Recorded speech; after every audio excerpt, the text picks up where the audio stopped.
Craft Lake City. I'm very excited to be here today with you all to talk about a brand new partnership and a street side installation called Local Voices, Equality Utah, which is now on view in downtown Salt Lake City.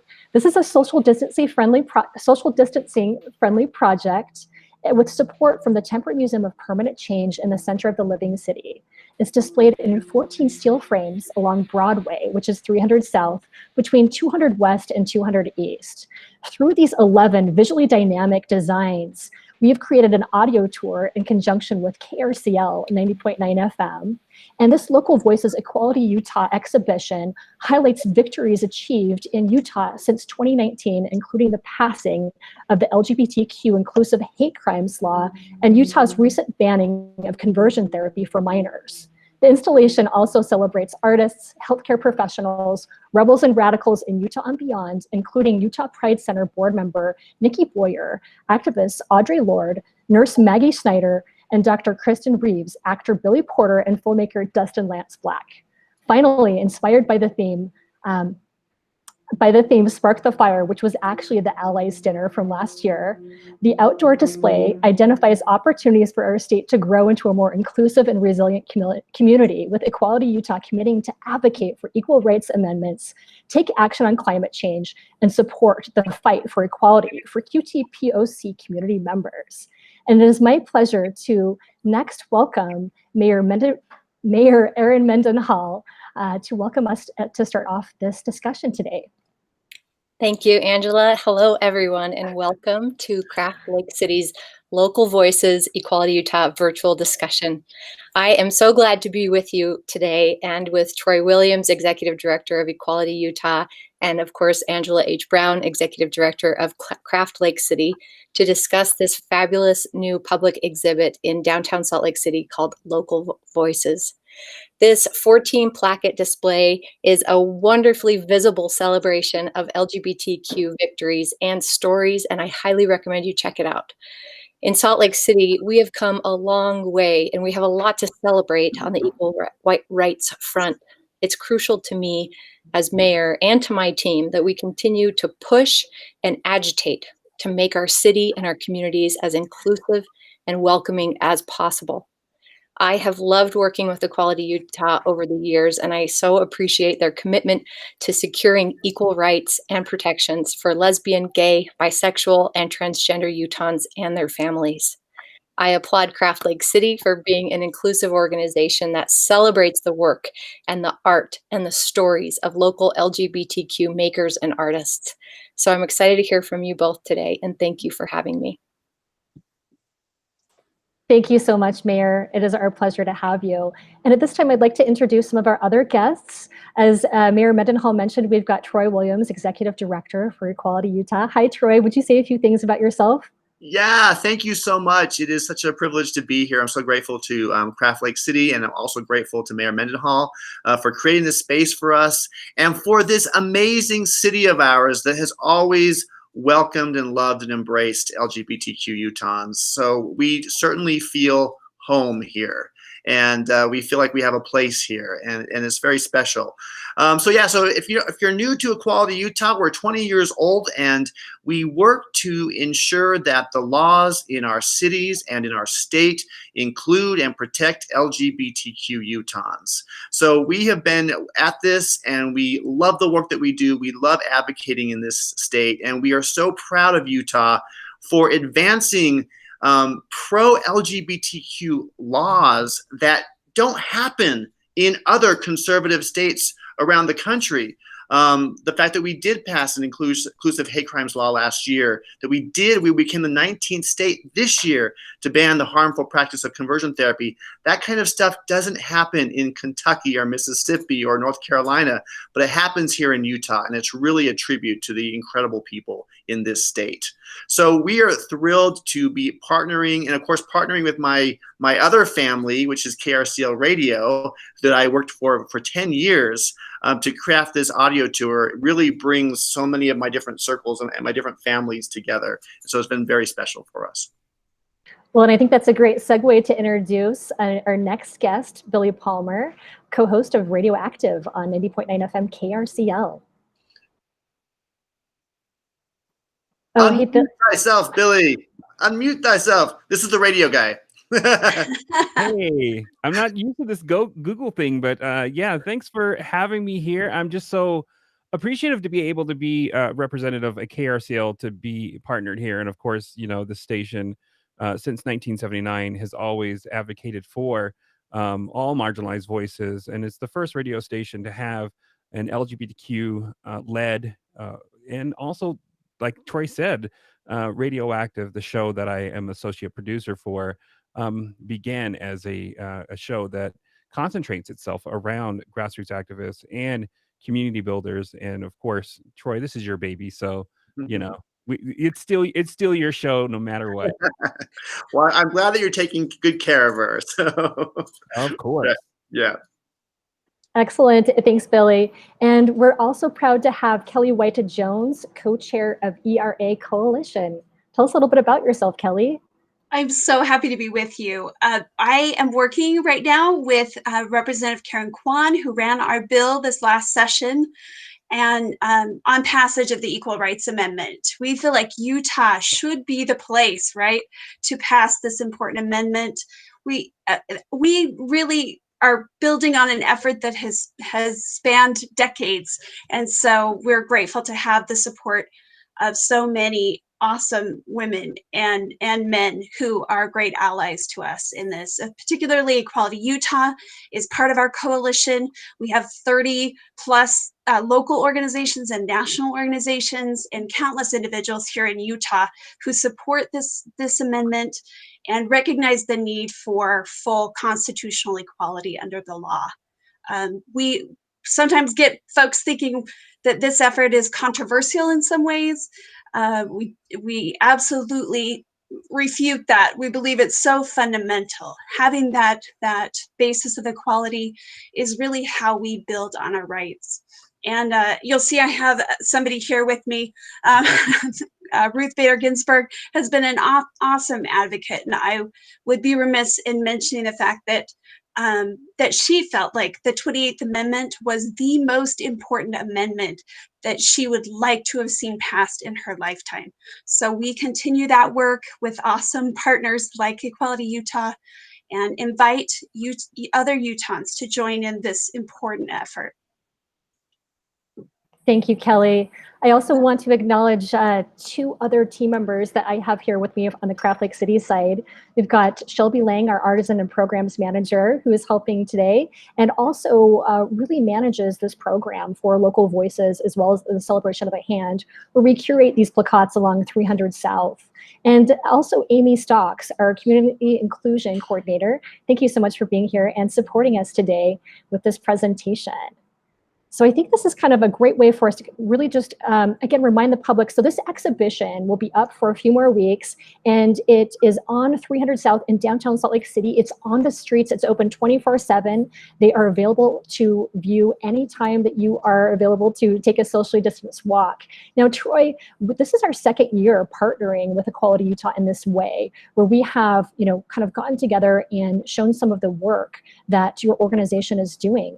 Can you kind of talk a little bit about the partnership and why it's important for Equality Utah to have, your work on the city streets? Yeah, thanks. It's been such a brutal year for all of us. Can we all admit that?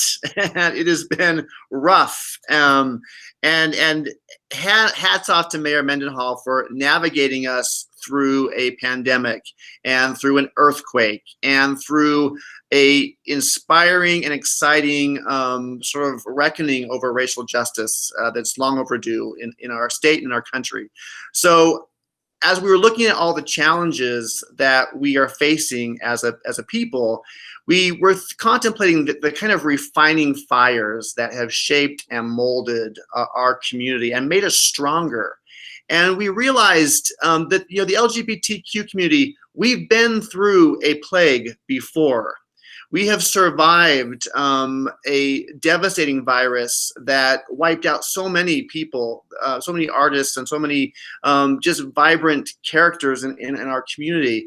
And as we began to contemplate the challenges that we've been through, we realized how often these crises reveal character.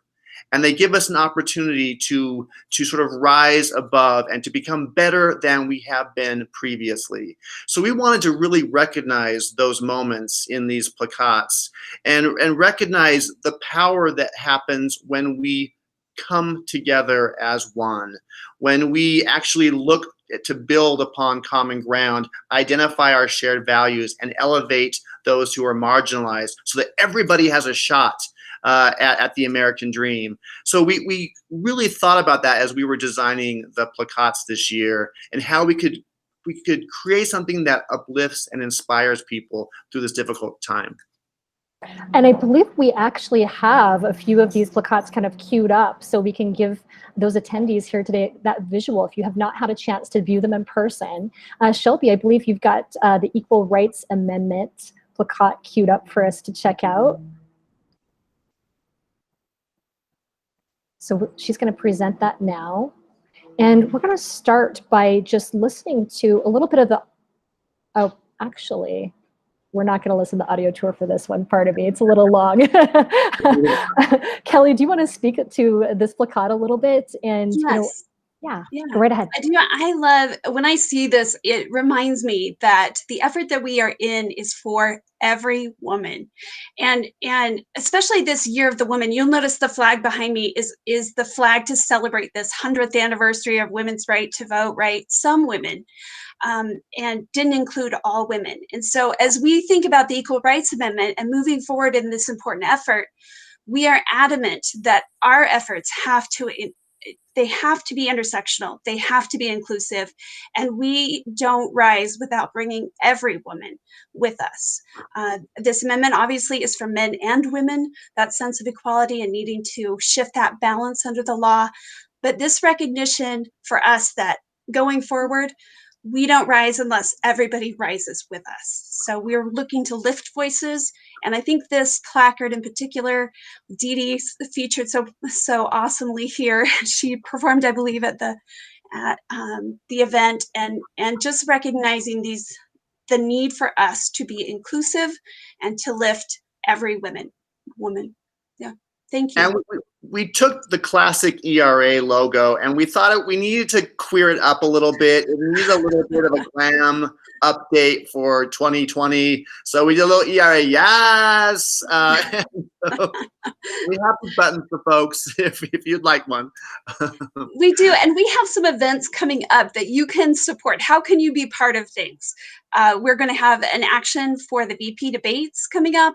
That same week, we're partnering with the S.J. Quinney Law School to do a legal panel that discusses the current case before the courts in D.C. And then we'll follow that up on October 16th on the Capitol steps, where we are fortunate to have Janetta Williams with the NAACP who will speak to us, Ermia Frenagan, who has just been appointed the Director of Diversity and Inclusion at the University of Utah, ASUU. They will both speak to us. So we have this whole week of action, or several weeks of action building with that October 16th event. So come on out and get your own ERA Yes button. And Kelly, where can people go for more information to find out about this event? Come find out. Come join us. We're on all social media platforms. We're at Utah ERA Coalition. .org. We have a Facebook page. We have an Instagram account, a new Twitter account. Our Instagram handle is at ERA Utah. We're absolutely thrilled to have this chance to bring equal rights and elevate the voices of Utah women. Fantastic. Thank you so much, Kelly. And, I think it's really important to have this information out on the city streets because, a lot of individuals might not even be aware that, something like this does not already exist. Right. I think there is that perception that it passed in 1972. It was written in 1923, for heaven's sakes, by suffragist Alice Paul. So this is a century in the making. And sometimes you will have people say, well, why do we still need it? We have these awesome laws that have been created sort of in its place. But what we've recognized this year is that those laws can be walked back and watered down.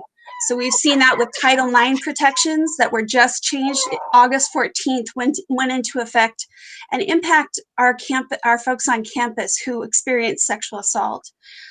Those have been walked back by Secretary DeVos with the current administration, and that's happening right now. That's a federal statute that would be impacted by the Equal Rights Amendment as soon as it's passed.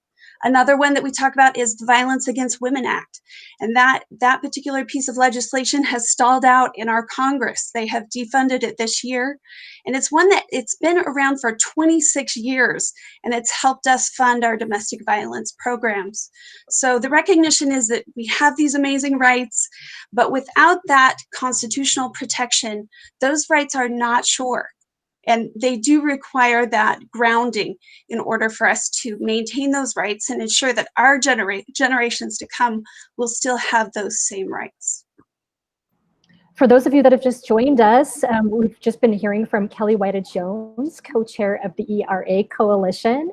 And I'm going to put here a link in the chat to this actual document that we're presenting right now in case individuals would like to follow along, but also so individuals can kind of reflect back on the audio section. So as you can see here with each visual, we do have an audio component that KRCL partnered with Equality Utah to create that talks about, you know, the importance of the specific issue for each image. So make sure that you do spend some time, and as you're walking the streets on 300 South in between 200 East and 200 West, to look at these beautiful installations, that you're also making some time to hear the audio about that as well.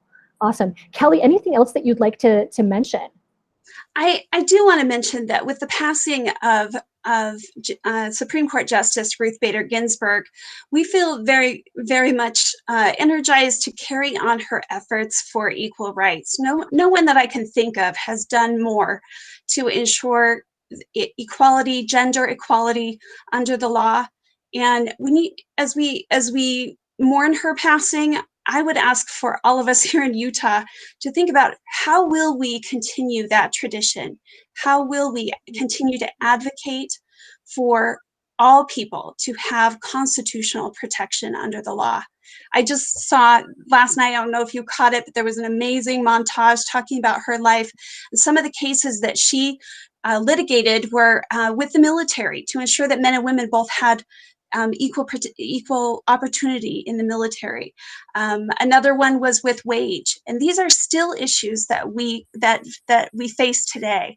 And so that work for equality is not done, and it's so important for us to think through how can we be part of continuing that important legacy that she began.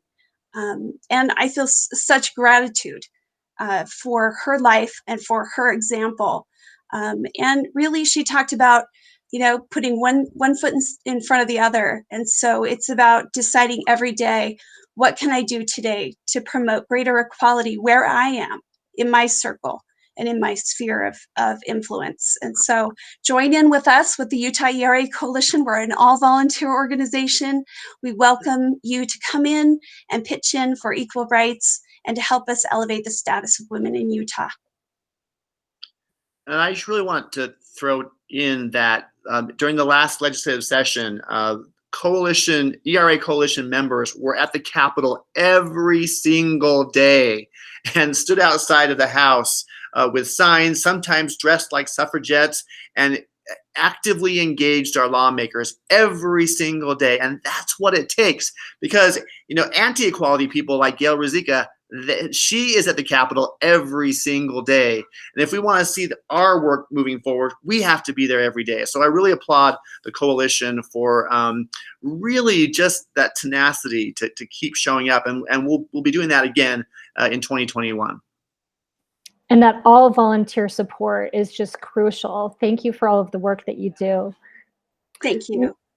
Let's go ahead and move on to the next plakat, which talks about conversion therapy. And we are going to go ahead and listen to a little bit of the audio to start this conversation out. Yep. So, okay, great. So we're going to go ahead and play that audio. So we're going to have 4 speakers today, and the first person we want to hear from is an actual survivor himself of conversion therapy, Nathan Valley. Hey y'all, how you doing? So as you said, when it's in Utah, studying biology and philosophy of science. First of all, I would like to thank the governor for taking his stance of following science. As I just said, I love science. I know that was probably a difficult thing for him to do, especially politically. And also, we harassed him a lot. But it was meaningful that he continued to work with us. Last week, a friend sent me a podcast where a young man was talking. He's 19, and he lives here in Salt Lake, and he's currently undergoing conversion therapy. Unfortunately, this bill doesn't cover him. But as he was talking, I was reminded of the feelings of inadequacy, not being good enough, and not belonging. To him and other people that are currently in conversion therapy, I hope that at some point they will realize that they are worth being with us and belonging just as they are. I believe that this bill communicates that to youth that are vulnerable to this practice, and that it protects them from the harms that I've undergone in some of the worst days of my life. I think it also protects parents from making a mistake that could cost them their youth's life. I don't think that parents put their children in this practice because they don't care about them. It's done out of fear and care for their children. I think that ending this practice makes it so that they will find the resources that will ultimately protect their children and help them grow into individuals that they're meant to be without harming them or communicating that they're worth any less than the rest of us. So ultimately, this bill means to me that youth will be accepted and protected within our communities. And I'm thankful to live in a state like Utah where we say that you matter to everyone.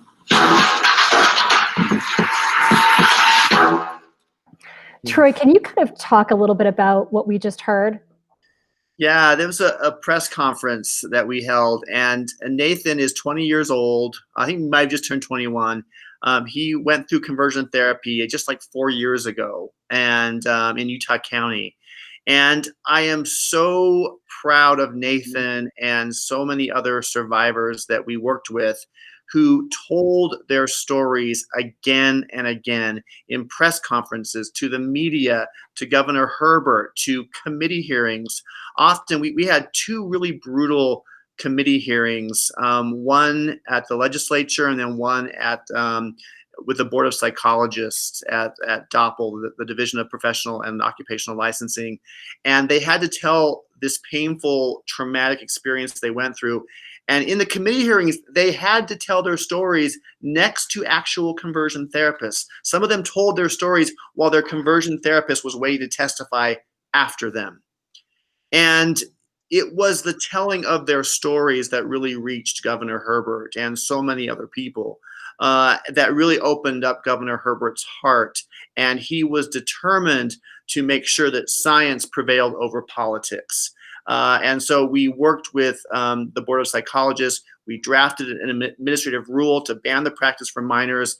Governor Herbert adopted it, and in January of this year, it went into effect. And so it's a phenomenal thing to have happened in the state of Utah, which has a dark history of encouraging young people to go through conversion therapy. So for this to happen in this state, the most conservative state in the country, to ban the practice is really significant. And I'm so proud of everybody who had the courage to tell their stories and create this change.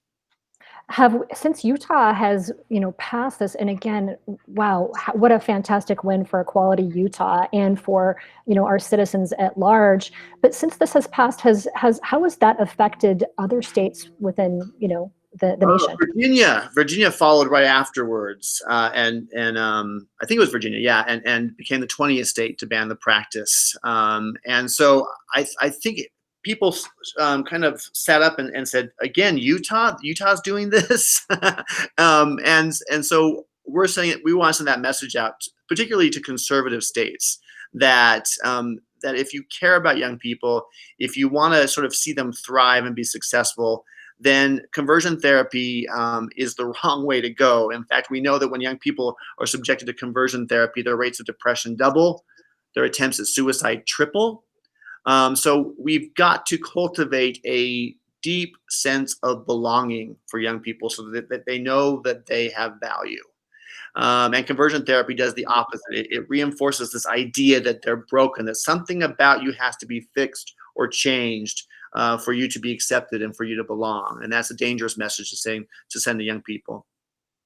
Well, and this audio tour is so compelling because, to see this image and this young individual, telling their story is important. But when you hear it from them while when you're looking at the image and hear the emotion in their voice, it changes. It has the ability to change you as a viewer.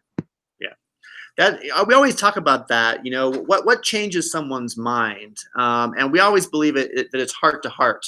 It's storytelling that changes people. When you open someone's heart up, then the mind is able to open up and consider new data, right? And when the mind opens up and considers a new worldview or a new paradigm, then after that, laws will follow and laws will change. We ended conversion therapy. We started our campaign in the winter of 2019, and within a year, just less than a year, we actually had the practice banned. So it's and I also want to give a shout out again to Governor Herbert, because he's a very conservative Republican, right? But hearing the stories of Nathan opened his heart, and he helped us move this through.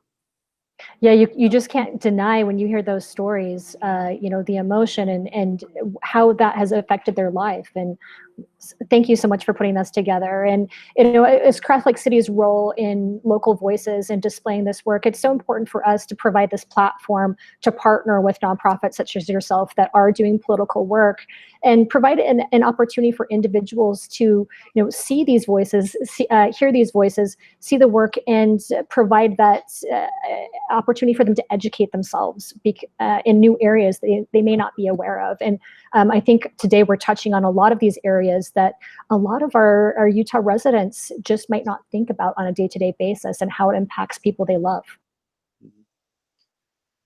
And if you look at this plaque, what's really interesting here is you see the majority whip from the House. Francis Gibson is there. Senator Dan McKay is there, super conservative lawmaker. Behind me is Representative Craig Hall, another Republican conservative, and he and Senator McKay sponsored this legislation. So what's so important to us is when we're doing advocacy work in Utah, when you think that we have our legislature is 85% Republican, we have a Republican supermajority. You can't just speak to the choir. You just can't speak to the people who think like you. To actually create the change that we need, we have to sit down and engage people who don't think like us, right? And it's scary to do that sometimes, but it's absolutely essential if we want to make progress. Thank you for mentioning that, Troy, because that is a real something about the work that you do that could be very difficult, I imagine. Do you have any tips for individuals that may be in an opportunity, a situation where they could have a conversation with someone and provide that open door to discuss these difficult topics? Yeah, I always believe that if you want someone to see your humanity, you also have to see theirs, and you have to sit down with people, even the most staunch conservative. There's got to be something in there, right?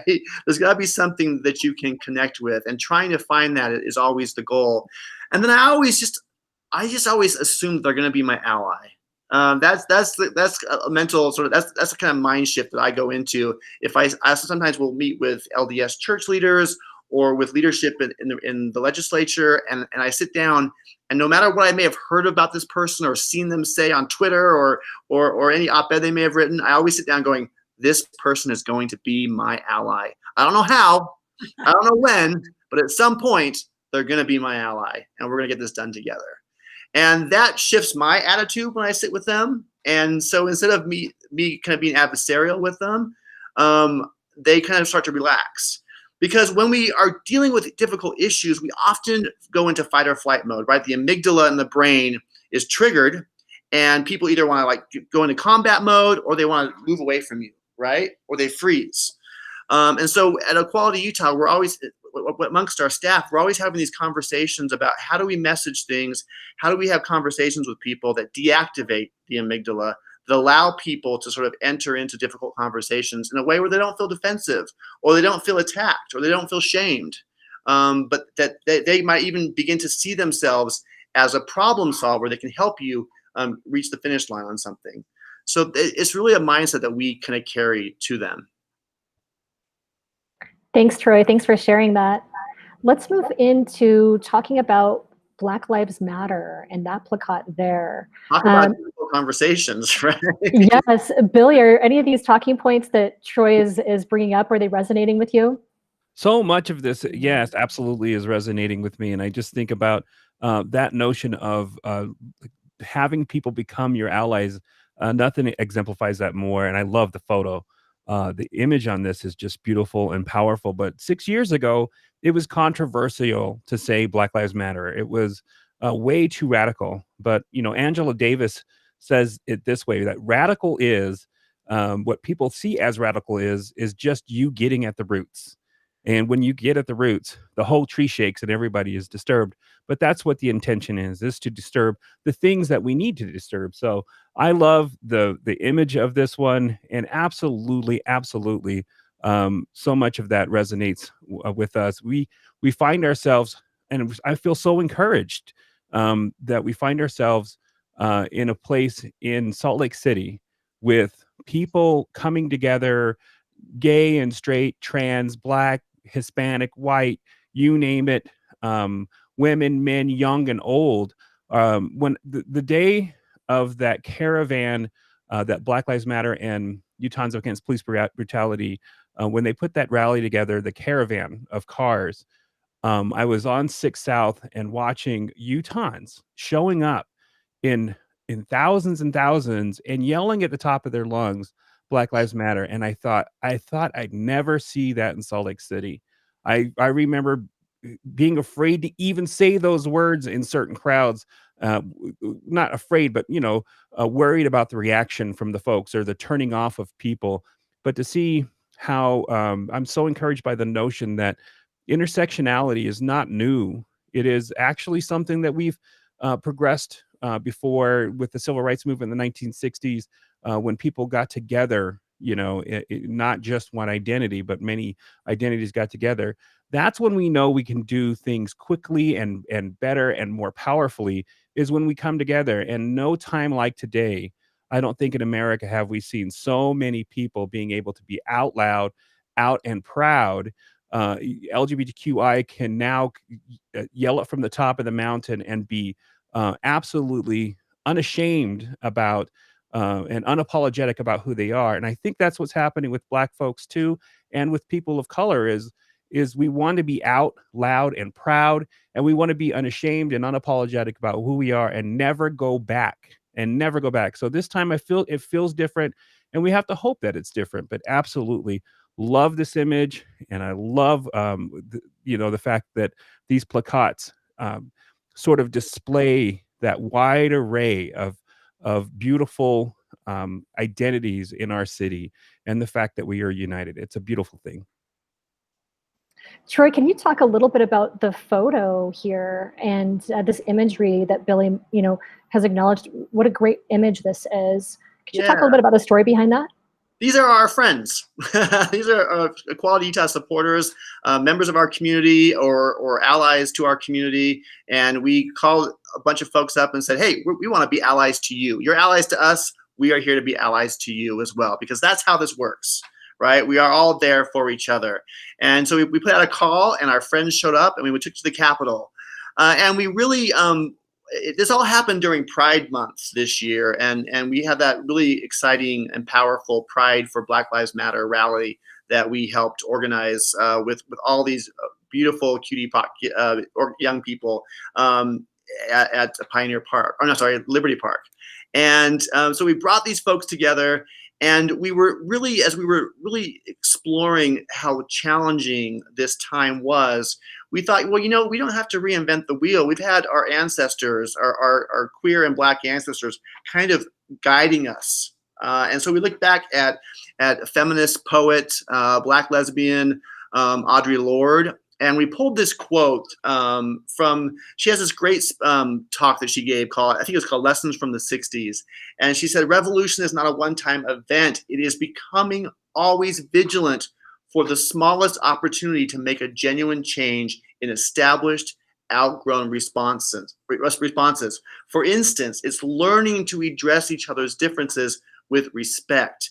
And she goes on to say that we all share this common interest, which is survival, and it can't be pursued in isolation from others simply because our differences make us uncomfortable.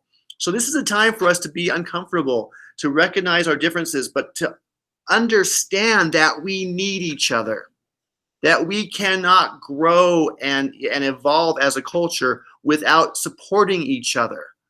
And I think that right now we're dealing with so much polarization and so much division.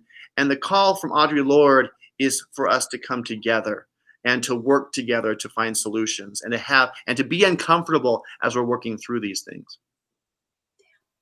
So great. Can I just add one point there?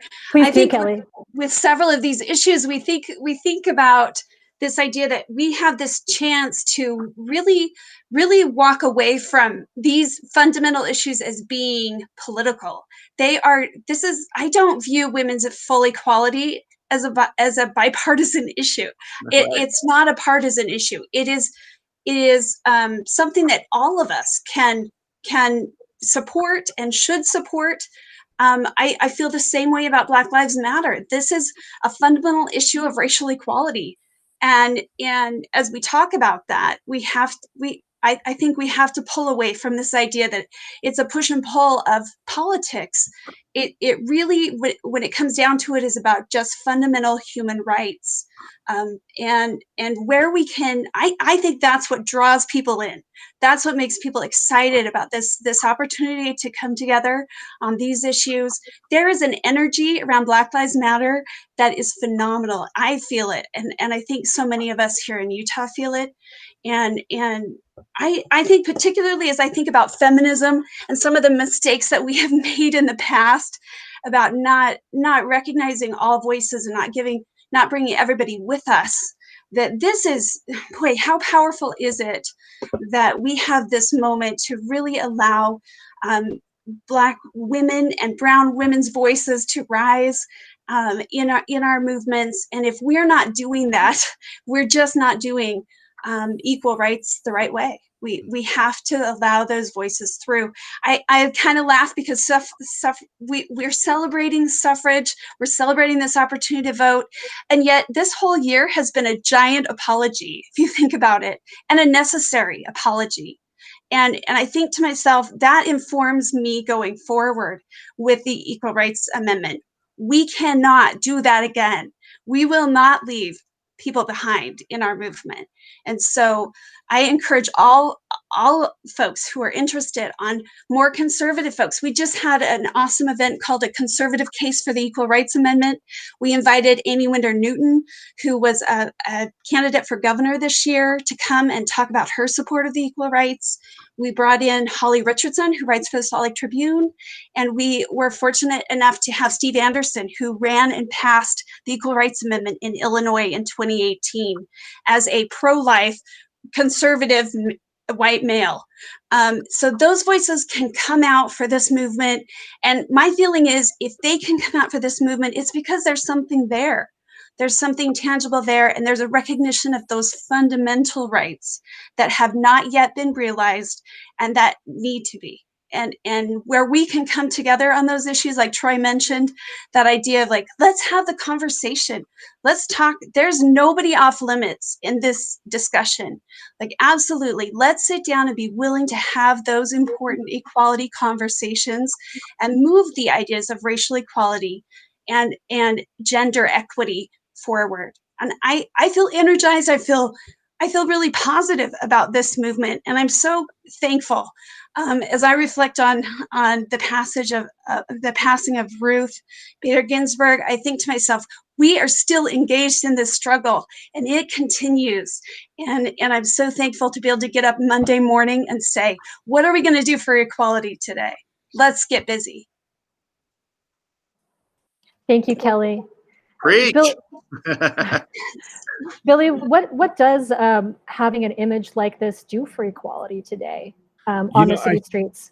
I think one thing, it humanizes us, and I love. I'm so appreciative of what Kelly just said. That movements aren't about politics. Movements have to use politics because that's the world we're thrown into. But Black skin isn't political. Being a woman isn't political. It's politicized in order to oppress. So when we see those political issues popping up, as we do every presidential election, we see the heightening of racism, and then you see it sort of die down, and then a heightening of it, and the notion of all of those things to politicize people is to take away their humanity. And that's what I love about this image so much, is they're standing on the Capitol steps, and their hands in the air, and they look so unapologetically themselves.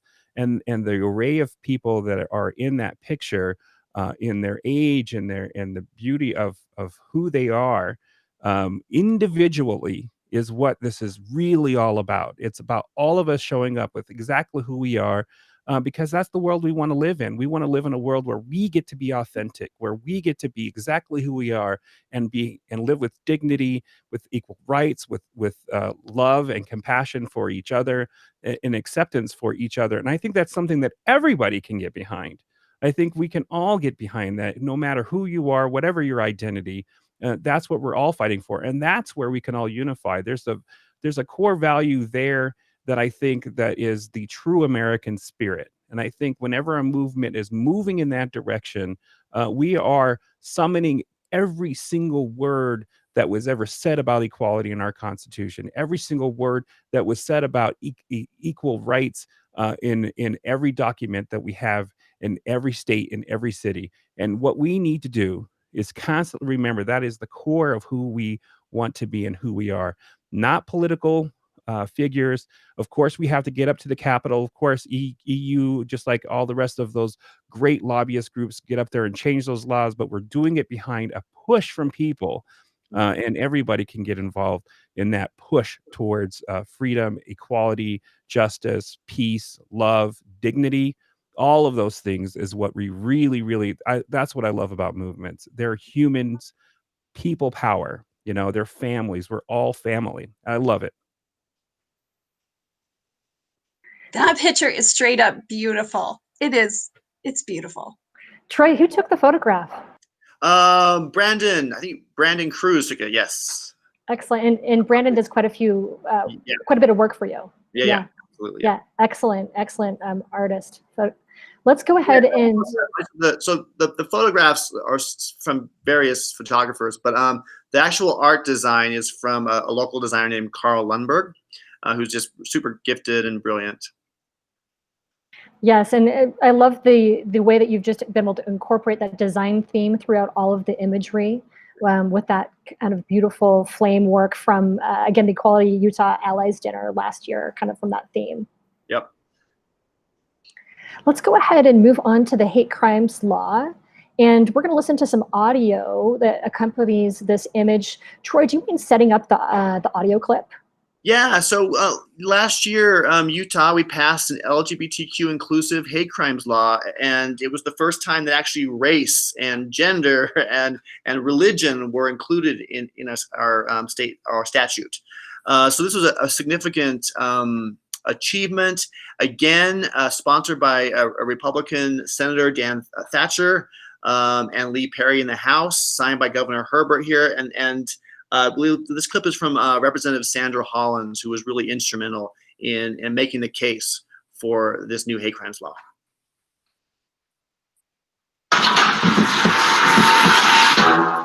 Hello, I'm Utah State Representative Sandra Hollins. I would like to share some of the comments that I made when Governor Herbert signed the bill in 2019. Today we gather under this roof Individuals from all races, culture, religious beliefs, faiths, and sexual orientations who have one thing in common. We all love our community. We all want all of our community members to feel safe. We know that if one of us is harmed in any way, then we are all harmed. We know that there are those in our community, including myself, who wonder if they are in danger simply because of what they pray, what they look like, or who they love. I am encouraged by what we have accomplished in the 2019 session. Although it do not mean that we will not continue to face challenges and injustices, this law is a tool that we now have to fight against those injustices. We must continue to have a commitment to the well-being of all Utahns. I want to leave you with a quote from Martin Luther King Jr. Injustice anywhere is a threat to injustice everywhere.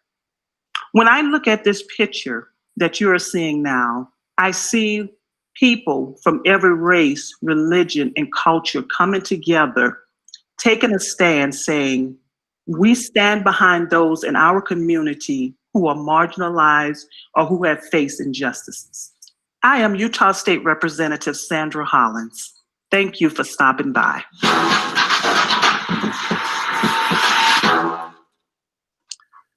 There it is. It's fantastic. I'm so proud of Utah. And again, has there ever been a time when we as a country have been more polarized? You go on to social media and it seems like everybody hates each other right now, and Republicans hate Democrats, etc. But here in Utah, we find a way to work through these challenges. And last year, working on the hate crimes law with so many different community organizations, I mean, it was truly a coalition of great people. We never accomplish any of this stuff on our own, right? This is all done by working together in coalition. And the fact that we were able to pull this off in Utah, again, Utah gets a bad rap sometimes. You know, we're super conservative. You know, we sort of lean towards theocracy a little bit, but there is a goodness about Utah and a willingness to bring people together to work through difficult issues. And I'm so proud of the state and Governor Herbert for making this happen. Thanks, Troy. Billy, as a co-host of Radioactive and also as one of the partners in this project, KRCL helped put together these audio clips. Why is it important for KRCL to, be part of, partnerships like this? I think Troy hit it on the nail on the head just a few moments ago when he talked about stories or what changed people. And I think that when you can take people and allow for folks to, all we really do on radio, especially here at KRCL and with Radioactive, is just to give people a microphone, because people's stories, we've seen it over and over and over again. People's stories change minds, change the hearts of people. And so this kind of a project is absolutely the thing that KRCL wants to support. To see such unity and so much connection between communities is all that we're ever striving for. Our motto is community connection here at the station. And so this is why this is important for us to do. So when Troy came to Laura Jones, the executive producer for Radioactive, can we partner up and can you help us with this audio? It's the least we could do in respect to supporting community. Our listeners donate their money so that we can stay on air, so that we can connect community. And so this is not just something that we feel passionate about, and we feel absolutely passionate about, but it's a duty that we have towards our community, is to highlight when we see people coming together in such a way. And this is one of the best examples I've seen all year. Thanks, Billy. So we are kind of coming up close to time, but we do have one more image that we'd like to discuss. We'd like to talk about Billy Porter, and the category is love. Troy. The category is love, people, and we need it now more than ever. Last year at the Eccles Theater, we brought Billy Porter, who is this phenomenal queer artist, And amazing. It was amazing. It was yes, amazing. Can I just jump in and say that? That was absolutely one of the most amazing experiences, him on stage in my entire life. Okay, I'm sorry, Troy, go ahead. mine too. Mine too. And he, I mean, truly ignited the Eccles Theater, but it was so prophetic. His visit, as he was speaking, and I think you can hear this when you listen to the audio clip. He says, it's time for us now to use our powers of authenticity to connect the seemingly unconnected. We are living in a time of uncertainty. It is our responsibility as human beings in this moment to teach the world how to reconnect, how to love again. And I was backstage like going, don't cry. I don't want my mascara to run. But this is such a moment that we are so disconnected, and we have got to transcend the divisions in our country right now. Our democracy depends upon it. We see people as enemies, as opponents, and we see them as a threat. And we're failing to see ourselves reflected back in their eyes. And we've got to do that, even with people whose views are astonishing to us. We've got to figure out how to connect back together, or we will not succeed as a country. So we put this image up to really inspire our better angels, to inspire us to love more and to connect more. And yeah, so please listen to the audio of Billy Porter speaking, because it will heal the soul to hear him. Thank you so much, Troy. And thank you so much, Kelly, for being here, as well as Billy. This has been such an incredible discussion. I myself have learned so much about the work that all of you are doing, and I know that our attendees have as well. We are recording this so that other individuals will have the opportunity to watch and view it later. Of course, we'll be posting it on our website, craftlakecity.com. The placards will be hung, our Local Voices Equality Utah show. That installation will be up for the next several weeks. And again, you can find it along Broadway from 200 East to 200 West. We do encourage individuals to take a socially distant walk while wearing a mask and view it over the next few days. It's open 24/7. That's 24 hours a day and 7 days a week. And we hope that you are available to come out and check that out. Before we close today's discussion, would you like to? Yeah, go ahead. If you can't get to Salt Lake City, you can go to equalityaudiotour.org. That's equalityaudiotour.org, and you can see and listen to everything there. That's right. And that audio is such an incredible component when viewing these pieces. Thank you so much for putting that together, Troy and KRCL. Billy, it's so fantastic. Anything else that you guys would like to mention before we exit? Get registered to vote. Yes, Oh my please. gosh, yes. Yes, Yes. vote equality. Our event on October 16th is completely centered around removing those barriers to the vote, but also recognizing that our vote is powerful and we have got to get out there and use it to vote for people who reflect our values. So get out there and vote equality. One other thing is we're always stronger together, always stronger together. So let's just stick together. This year, we've learned so much about how we can work together, and there's so many partnerships that have shared up themselves in this year, and I hope that we keep the momentum going. And we have an action alert going out today to our membership. So if you got an email from me or a text message from me today saying contact Mitt Romney today, call his office and ask him to delay the vote on replacing Justice Ginsburg. This is a really critical moment, and that decision will have an impact on all of our lives. So please, call, email, text, whatever you have to do, but get actively involved. Thank you, Troy. And again, just a reminder, equalityaudiotour.org is where you can hear all of the files as well as view those images. I'd like to just quickly thank our partners, the Salt Lake City Arts Council, the Dolores Doors Eccles Foundation, Zoo Arts and Parks, the Center for the Living City, the Temporary Museum of Permanent Change, of course, 90.9 FM KRCL and Equality Utah. And also, thank you so much for you, Kelly Whita-Jones, for being here today too, on behalf of ERA. My pleasure. Thank you.